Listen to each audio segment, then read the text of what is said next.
જો લગ્નની કંકોત્રી જોઈ અને સીધું તમારું ધ્યાન જમણવારના સ્થળ અને તારીખ ઉપર જાય છે તો એટલું નક્કી રાખજો કે તમારી અને મહાભારતના અર્જુનની આંખમાં જાજો ફેર નથી. મને એવા મહેમાન બહુ ગમે જે પોતાનું ચાર્જર સાથે લઈને આવે. રજાના દિવસે ઘરે બેઠેલો પતિ ઈ પત્નીને ટેમ્પરરી બીજી સાસુ જેવો લાગતો હોય. જૂની કહેવત સોના કરતા ઘડામણ મોંઘું, અને હવે નવી કહેવત લગ્ન કરતા છૂટાછેડા મોંઘા. પતિના પૈસાથી પતિને જ બેવકૂફ બનાવવો એટલે બ્યુટી પાર્લર. છોકરીઓ દિવસે ડીપી માં ફોટો એટલા માટે નથી બદલતી કારણ કે દિવસે તડકો હોય. ટ્રાફિક સિગ્નલ ઉપર 1 મિનિટની રાહ નથી જોતા. એવા પાછા છોકરીઓના રિપ્લાયની કલાક સુધી રાહ જોવે. જૂની કહેવત 12 હાથનું ચીબડું ને 13 હાથનું બી. અને હવે નવી કહેવત 5 ફૂટની બાઠડી અને 6 ફૂટની જીભ. જ્યાં સુધી રડતી છોકરીના નાકમાંથી પરપોટા ચાલુ ન થાય ને ત્યાં સુધી એના રડવા ઉપર વિશ્વાસ ન કરવો સાહેબ. મને સૌથી વધારે ઇજ્જત તો કબાટના કપડા આપે છે. જ્યારે પણ કબાટ ખોલું છું 2-4 કપડા સીધા પગમાં પડી જાય. છોકરી વાળા કે છોકરો શું કરે છે? ઓલા કે એન્જિનિયર છે. કે હા પણ કરે છે હું. એક જણો પથરી કાઢવા રોજ બિયર પીતો. હવે ડોક્ટરે કીધું કે પેલા લીવર કાઢવું પડશે. આપણી ભવિષ્યવાણી કોઈ ખોટી નથી પડતી સાહેબ. રવિવાર પછી હંમેશા સોમવાર જ આવશે. જાવ લખી લ્યો. આમ જો તમને, હા તમને જ કઉ છું. આખી રાત તડકામાં બેહીને તમને યાદ કરું છું. નમસ્કાર મિત્રો, કેમ છો બધાય? ગુજરાત તો પ્રેમ આપે જ છે, પણ ગુજરાતની બહાર વસતા આપણા ગુજરાતી ભાઈ બહેનો મોટા ભાગના યુએસમાં જે રહે છે એનો પણ સારો એવો પ્રેમ મળે છે. મોટા ભાગની ઇન્સ્ટામાં રીલ અને યુટ્યુબના શોર્ટ્સ આપ લોકોએ વાયરલ કરાવ્યા છે, પ્રેમ આપ્યો છે. એ બદલ દિલથી આ બધાનો ધન્યવાદ. Thank you. છોકરીઓ ક્યારેય સોરી નથી બોલતી, પણ હા હું જ ખરાબ છું એમ કરી રોવાનું ચાલુ કરી દે. ગુજરાતી મા બાપ ક્યારેય છોકરાઓને ગુડ મોર્નિંગ નથી બોલતા, બસ ખાલી પંખો બંધ કરી દે. આપણા ટેલેન્ટ ની તો વાત જ ન કરો. ઘડિયાળ જોઈને ટાઈમ કહી દઉં છું. છોકરીઓને તૈયાર થવામાં વાર નથી લાગતી, પણ તૈયાર થતા થતા અરીસામાં જોવામાં વાર લાગે. છોકરીઓના કાન તો ખાલી ઝુમખા લટકાવવા માટે આપ્યા છે, બાકી સાંભળતી તો કોઈના બાપનું નથી. એક ભાઈ ને લગ્નમાં અનોખો રિવાજ જોવા મળ્યો. લગ્નમાં 1 કલાકની રિસેસ પાડી અને હવની ઘરે જઈને જમી આવવાનું. કોઈ તમને એમ કે તમે તો સમજદાર છો એટલે સમજી લેવાનું કે જાતું હવે તમારે જ કરવાનું છે. હવે એ દિવસો દૂર નથી મિત્રો, જયારે સ્ટેજ ઉપર નવી વહુ આવશે અને જાને એના મોઢામાંથી નીકળશે કે ભાઈ આ તો ઇન્સ્ટાગ્રામ વાળી.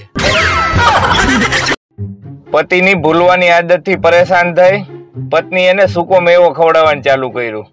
એનો ફાયદો એ થયો કે એકવાર ઓફિસમાં બેઠા બેઠા પતિને એની જૂની બેનપણીઓ યાદ આવવા માંડી.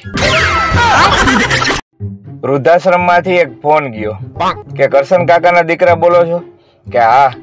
કે તમારો પાડીતો કૂતરો અહીંયા કરશન કાકા આગળ ભાગીને આવતો રહ્યો છે અને કરશન કાકાના ખોળામાં માથું રાખીને સુઈ ગયો છે. હવે તમે કૂતરાની જેમ સમજી જાવ તો સારું.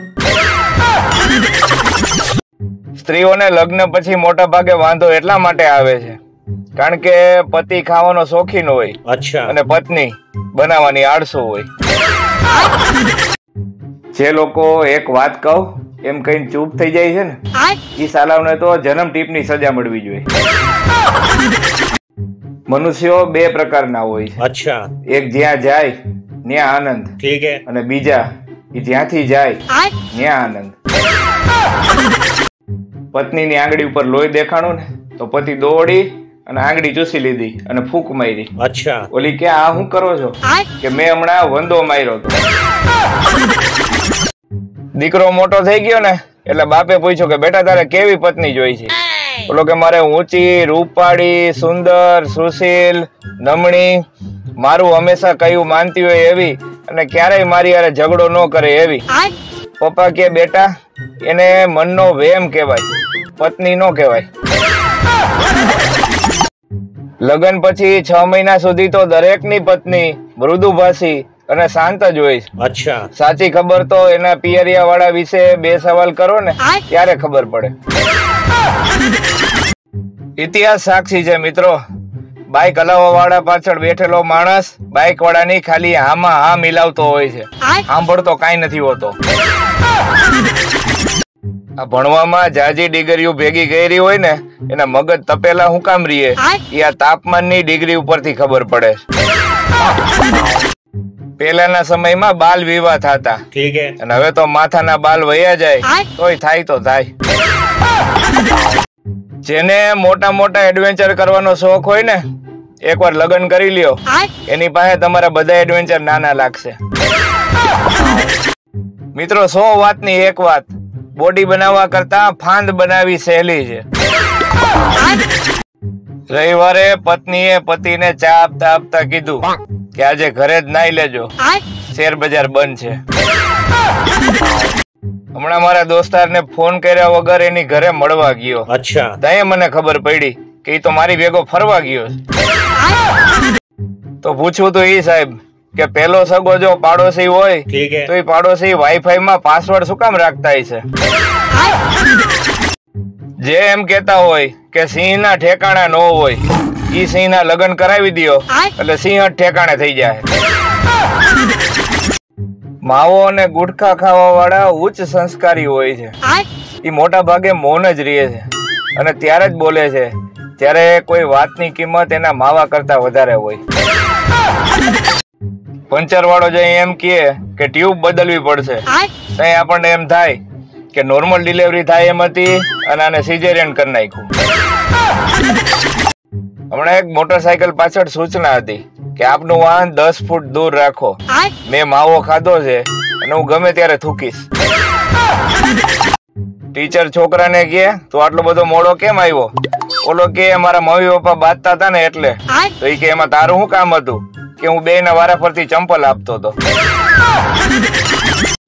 2 છોકરીઓ બાંધતી હોય ને સાહેબ ત્યારે શાંતિથી બેહીને એને સાંભળવી, કારણ કે ત્યારે જ આપણને ખબર પડે કે કોનું ચક્કર કોની હારે હાલે. બજાર વચ્ચે સ્પીડમાં બાઇક હલાવવા વાળા માણસો પોતાની જાતને હીરો સમજતા હોય. અચ્છા. પણ એને ખબર ન હોય કે ત્યારે હાલીને જવા વાળા માણસો એને આવડી દેતા હોય. પુરુષ ગમે એટલો બહાદુર કેમ ન હોય પણ 1500 રૂપિયા વાળી વસ્તુને 200 રૂપિયામાં માગવાની હિંમત તો સ્ત્રી જ કરી શકે. પત્ની પતિને કહે તમારી હારે લગ્ન કરીને તો હું હેરાન થઈ ગઈ, આના કરતા કોક રાક્ષસ હારે પરણી હોત ને તો સારું હતું.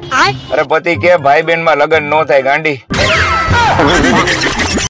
એક તરછોડાયેલો પ્રેમી એની પ્રેમિકાને કહે તારે મને છોડી જ દેવો તો બીજું ગમે એ બાનું કાઢવું હતું, બીડી તો તારો બાપે પીવે.